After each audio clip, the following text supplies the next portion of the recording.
Autism, the anime community has become a safe haven for many autistic people. Lots of autistic people have been a part of our community to the point where it is practically impossible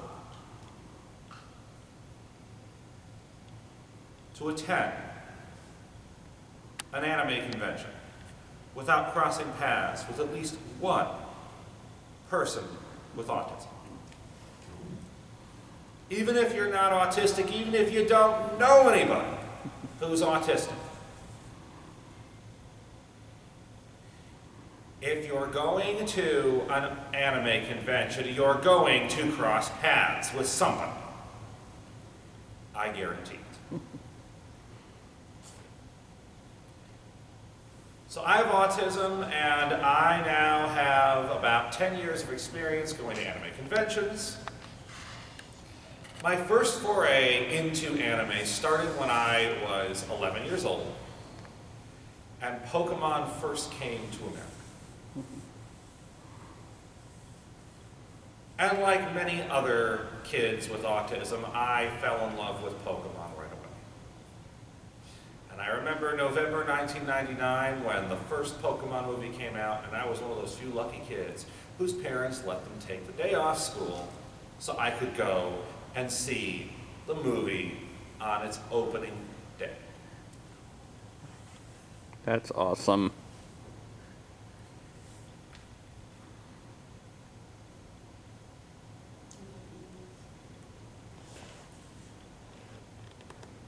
So many people back then thought Pokemon was just going to be a passing fad. They were wrong.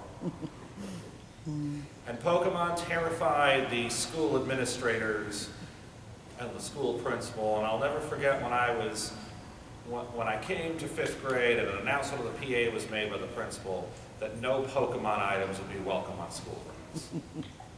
Jesus. Luckily, that principal is now retired, and now that district is not only open to anime interests, the junior high in that district even has an anime club. And that same elementary school is now painted with anime-style original character murals, promoting the values of good citizenship.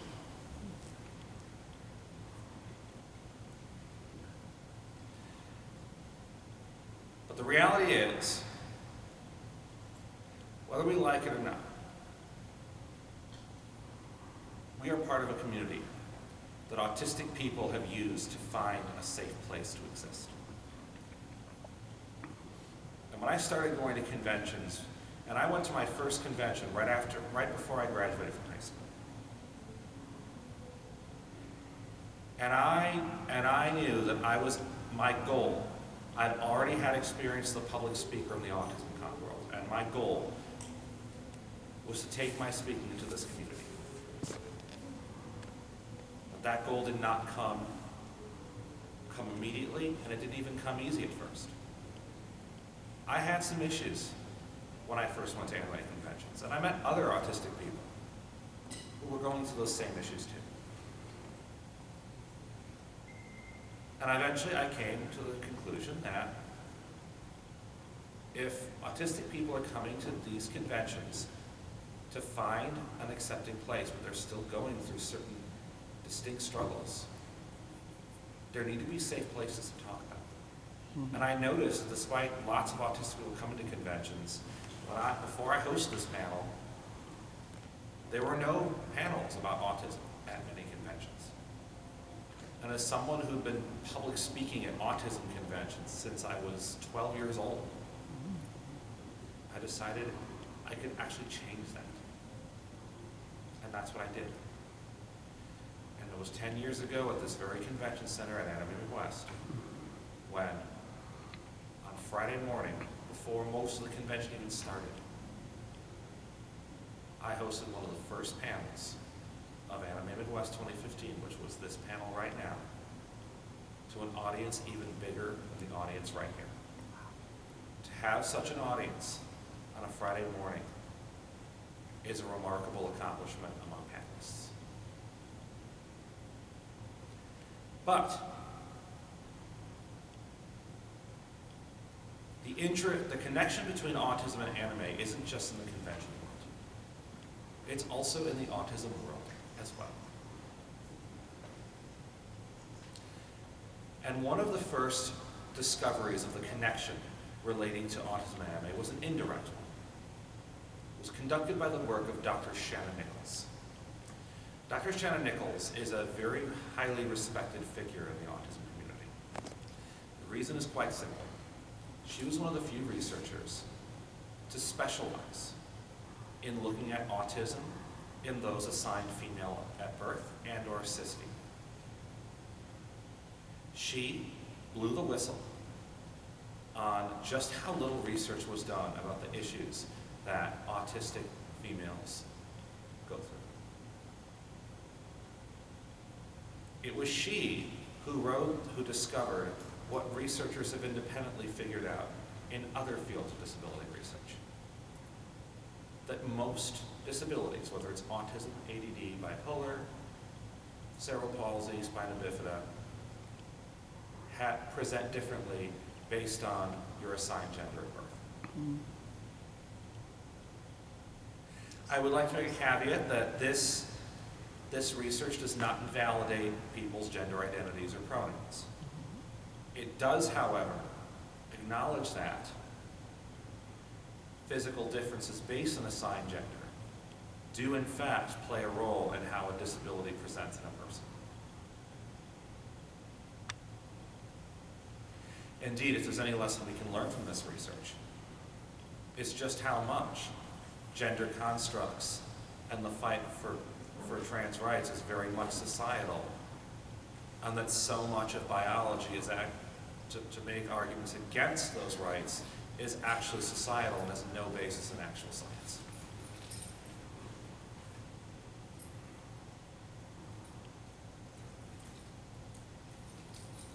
So Dr. Nichols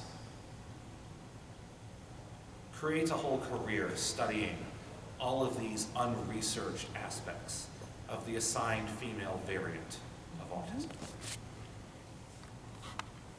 But in doing so, she makes an indirect discovery. She creates research groups of mostly cis autistic females, or cis females who have autistic tendencies but haven't been diagnosed.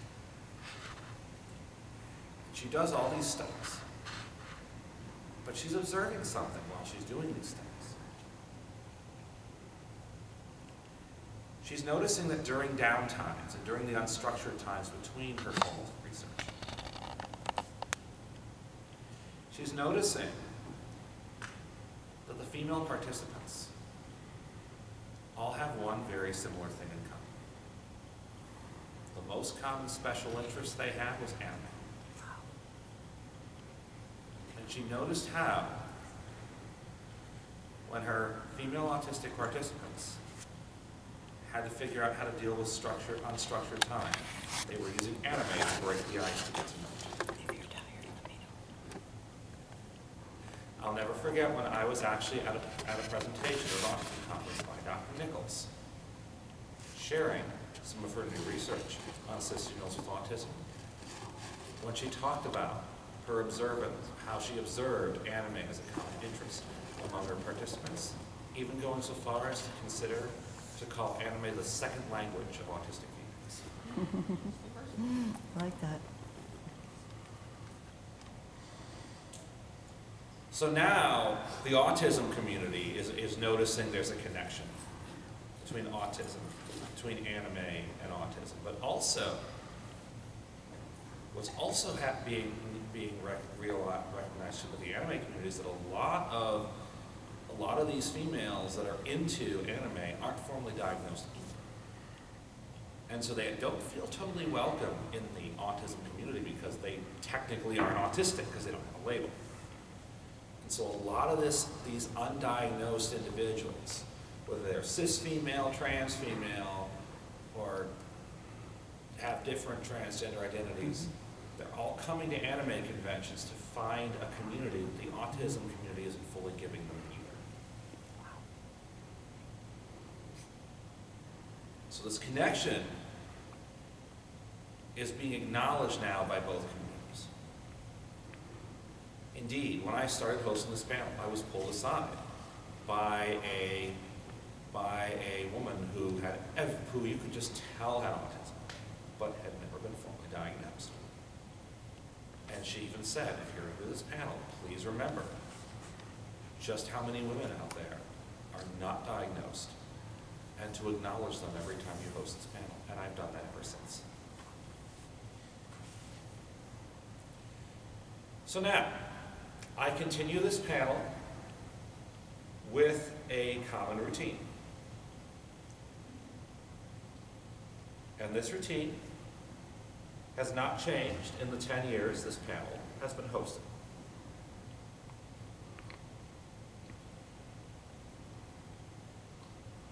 I divide this panel into 3 segments.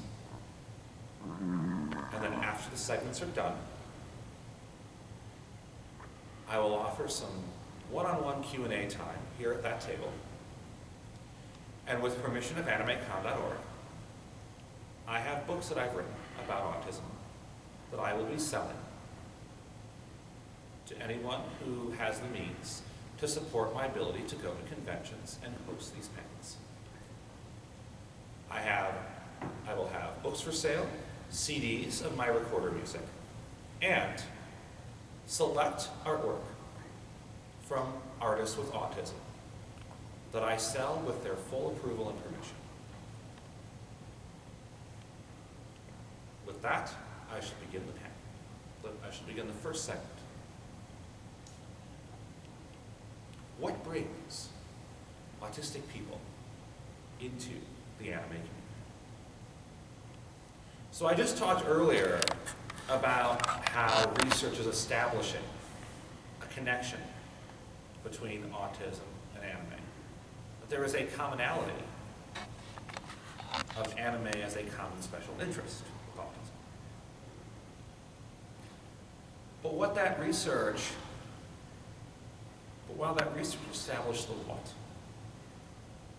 it didn't fully go into the why. And that's what I'm going to be talking about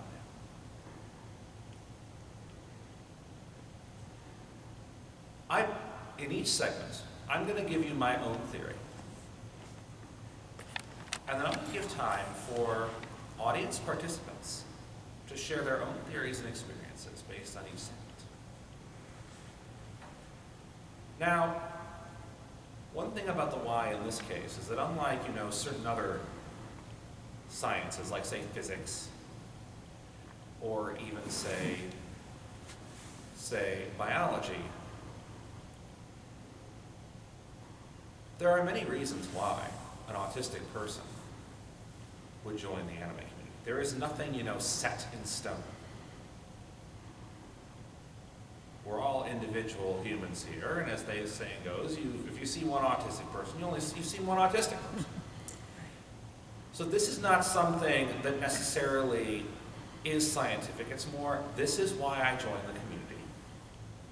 And we have a responsibility to listen to each other fairly when talking about this one. Because your reasons are your reasons. And personal experiences cannot and should not be used by people who claim science to discredit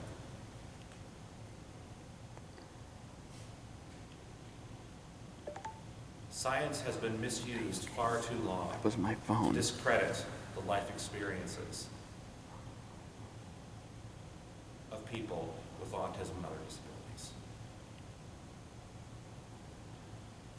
Ironically, many people who do that misuse are not scientists themselves.